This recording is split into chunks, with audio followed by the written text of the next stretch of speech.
Oh, my head. Everything is spinning, and everything hurts, especially my face.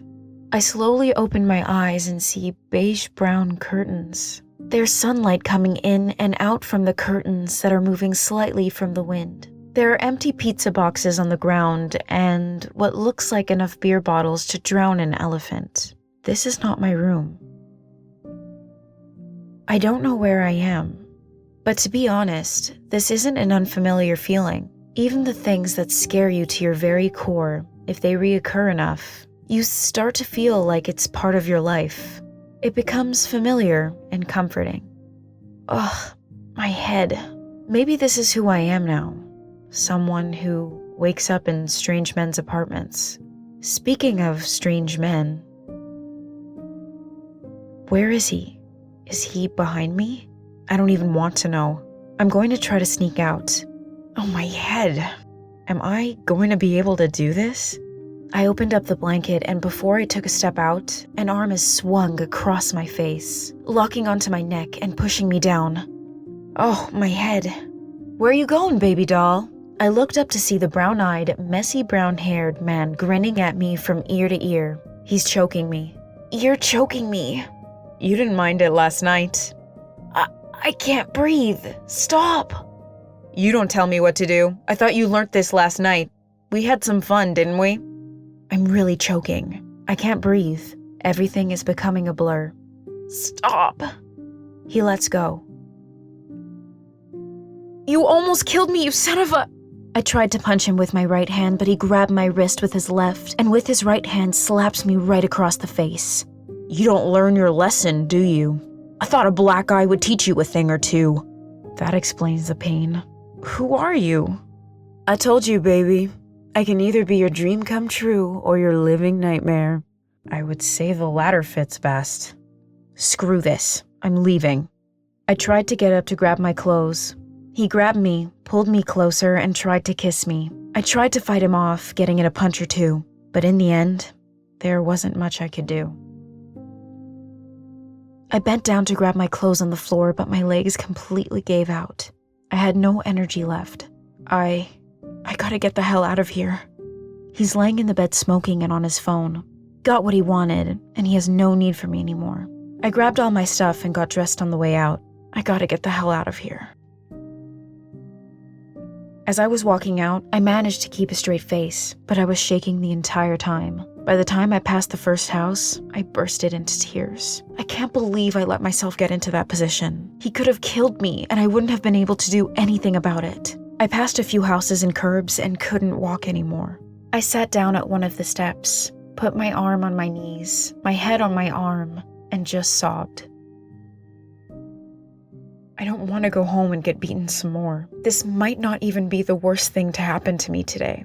Yesterday, she pulled my hair and told me if I don't clean my room, she was going to kill me. The day before, she got off the phone with Dad and then hit me with the phone. It's been going on since they divorced when I was 4. I'm 17 now.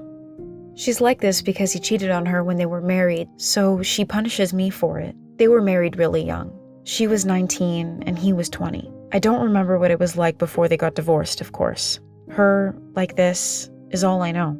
I looked up and there were more people in the streets. I better get home. I stood in front of the faded red door, staring at it. The area around the doorknob is more faded and chipped than everywhere else. I can empathize. I took a deep breath. I really hope she's still sleeping. And I quietly opened the door. I peeked inside before stepping in. She's not here. I took a deep breath out and closed the doors as quickly as possible. Okay, so far so good. And now, the stairs. I slowly walked up the stairs and avoided the squeaky step. That step has drawn a lot of blood and bruises. As I crept past her room and slowly opened my bedroom door, my heart is beating so fast. She's hurt me so many times and in so many ways, but no matter how bruised and battered I am, I will always be afraid. I guess I was wrong. Just because it's part of your life, it doesn't mean you will stop being afraid of it. When I opened the door, I saw that she wasn't there. I took another breath out. I looked in the mirror and saw that my eye was turning black. Great. How am I going to hide this? I remembered the last time I had a black eye. I was really young, but still too afraid to tell anyone that my own mother gave it to me. I think that was when I started to stop loving her. How could I love her as a mom if she didn't treat me like she was my mom? That was also the moment I started to hurt myself. It got so bad that by the time I was 13, the principal sent a letter to my mom that she had to send me to a psychiatrist. So I went to a psychiatrist. After a few sessions, he told me that I have BPD, or borderline personality disorder. BPD is a serious mental illness that makes it hard for people to control their emotions and causes problems in relationships. The symptoms are an intense fear of abandonment, having unstable relationships, self-destructive behaviors, unclear or unstable self-image, chronic feelings of emptiness, explosive anger, extreme mood swings, and more. But she didn't do anything about it. The only thing she did was made sure my dad didn't know. But things got better when Nathaniel came into my life. I felt supported for the first time in my life. I felt like I wasn't alone. But we were stupid teens, and we broke up twice in 2 years. In the breakups, I started to feel that empty feeling again. A feeling that I hadn't felt since I met him. It feels like there's a sharp pain in my stomach. It feels like there is a hole there. It feels like something's falling in it and never finding the end. Feels like hell. I couldn't handle it. Every time I had that feeling, I'd rush out to find someone to help ease the loneliness, but it only made me feel worse. We got back together and had 3 amazing years together. We both knew each other like the back of our hands. I could finally control my emotions and impulses, and that empty feeling was gone. I was happy, really happy. But then he broke up with me, and at the same time my dad lost his job. And since my mom hadn't had a job in years, that meant I couldn't go to university.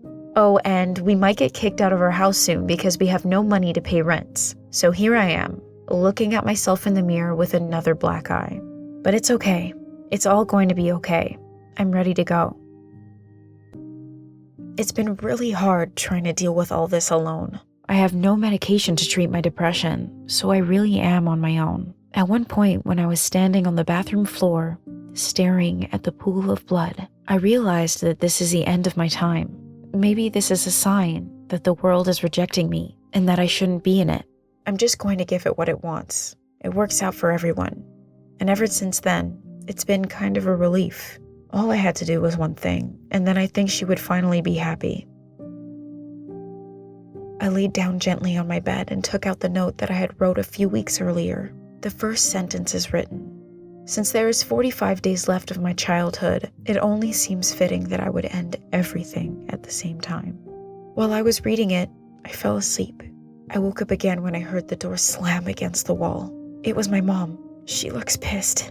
She's yelling something I can't understand. My ears are ringing and her words aren't making sense, as usual. The note was still in my hand, so can't be that. I quickly tucked it away behind me and tried to listen again. What is wrong with you, you evil little...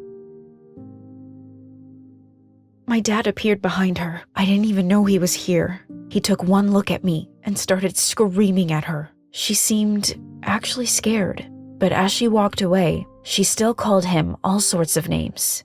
He threw a duffel bag on the floor, walked over to me, kneeled down, kissed my forehead, and then told me to pack up my stuff. It's time to go, honey. You're turning 18 in a few days, so she will no longer have any legal right to keep you. I know you've been really sad. I know you're struggling. I'm going to take you to a doctor and everything is going to be okay. I promise.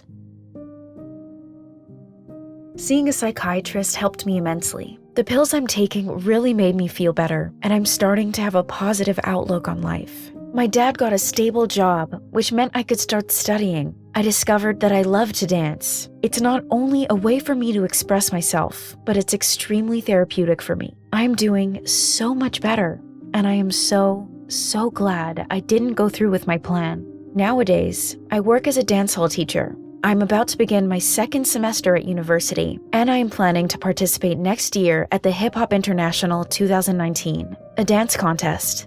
Guys, things really do get better. It was so hard for me to see a way out, but I promise you, there is one. Sometimes, you might just have to trust that things will get better. that you will be okay. Sometimes you might not make it on your own, but do not be ashamed of asking for help. It's really necessary sometimes. But no matter what, I promise, things will get better.